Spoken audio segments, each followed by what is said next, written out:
ইকোনমিক্সের নতুন একটা ক্লাসিফিকেশন করতে চাই, উৎপাদক আর পরজীবী।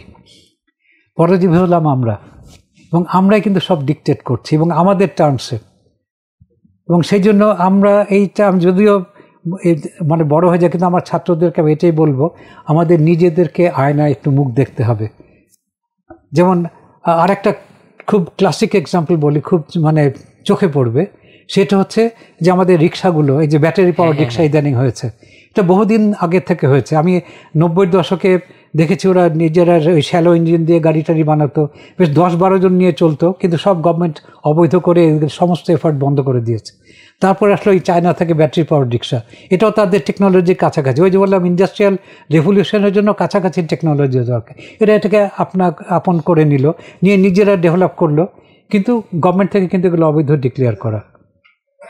তো অবৈধ ডিক্লেয়ার করাটা কিন্তু তারা তো জীবনের প্রয়োজন দেখছে, সো তারা এটা বানিয়েছে। এবং এখন যখন 40 লক্ষ হয়ে গেছে, তখন সরকার এটা অনেক, আরে এটা তো ভোটার, অতএব এটাকে বৈধ করে দেওয়া হলো, এখন এদেরকে রেগুলেট করবে ইত্যাদি। কিন্তু এটা অনেক আগেই করা উচিত ছিল।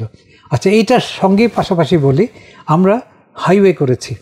হাইওয়েতে বলি এই নসিমান ভটভটিয়া বা এই ব্যাটারি পাওয়ার রিক্সা সিএনজি এরা চলতে পারবে না, কারণ আমরা বিদেশে দেখে আসছি, আমিও ইংল্যান্ডে গেছি, ওখানে হাইওয়েতে হাই স্পিড গাড়ি চলে, এই হোন্ডা 50 চলতে পারবে না, এগুলো যেগুলো যেগুলো হাই স্পিডে চলতে পারবে এরাই চলবে।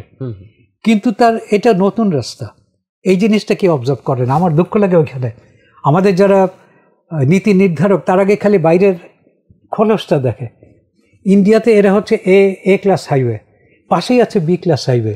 বি ক্লাস হাইওয়ে হচ্ছে যেগুলো অতীতের হাইওয়ে, যেখানে কিন্তু স্লো ভেহিকেল যেতে পারে, মানুষ হাঁটতে পারে, আর এই হাইওয়েতে কিন্তু মানুষ হাঁটতেও পারবে না। আর আমাদের দেশে কি করেছি, যেই রাস্তাটা ছিল গরুর গাড়ির রাস্তা, সেই রাস্তার কাদাবাঁকা রাস্তা আমরা বিভিন্ন জায়গায় তো দেখেছি, সেই রাস্তাটাকে আমরা আস্তে আস্তে পিচ করলাম, ঢালা ফাঁকা করলাম, করে সেখান থেকে আস্তে আস্তে একটু চওড়া করলাম, করে সেখানে গাড়ি চালালাম, বাস চালালাম। এখন বলছি তুমি এটাতে তোমার রিক্সা ওগুলো চলবে না, কিন্তু তার জন্য কোনো রাস্তা কিন্তু রাখি নাই, আমি তার রাস্তাটাকে কেড়ে নিয়েছি। এখন মনে করো তুমি গ্রামে থাকো, তোমার মা অসুস্থ, তাকে হাসপাতালে, আমরা তোমাদের জন্য হাসপাতাল করে দিয়েছি, হাসপাতালে নিতে হবে, কিন্তু হাসপাতালের রাস্তা তো যেতে হবে এই হাইওয়ের ভিতর দিয়ে, তুমি কিসে যাবে? আমি বলি অনেক সময়, তার জন্য কি হেলিকপ্টার আমরা দিয়েছি যে সে হেলিকপ্টারে যাবে?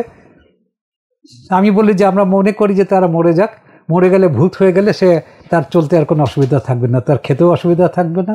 তাহলে এই যে এটা কিন্তু আমাদের শিক্ষিত মানুষদের একটা নিজের কাছে প্রশ্ন করা দরকার, কারণ এটা নিয়ে পত্রিকায় প্রায় লেখালেখি হয়, আমরা প্রায় বলি হ্যাঁ হাইওয়েতে চলতে দেওয়া উচিত না, অ্যাক্সিডেন্ট হয়, অমুক হয়। আমরা খালি যারা গাড়ি চালায় তাদের দৃষ্টিভঙ্গি থেকে এটা বলছি, কিন্তু ওর দৃষ্টিভঙ্গি থেকে এটা দেখছি না। সে তার, আমি বাবা মা মারা যাওয়া এটা একটা চূড়ান্ত এক্সাম্পল বললাম, তার ডে টু ডে কাজের জন্য তার একটা জিনিস তৈরি করছে, বাজারে নিয়ে যাবে, আমি তো সেটা চাই, কারণ তারা তো এই দেশটাকে বাঁচিয়ে রেখেছে। সে বাজারে নেওয়ার জন্য সে কিসে নেবে? তার জন্য কি আমি ওখানে বড় বড় সব ট্রাকে সে নেওয়া সম্ভব সবার পক্ষে?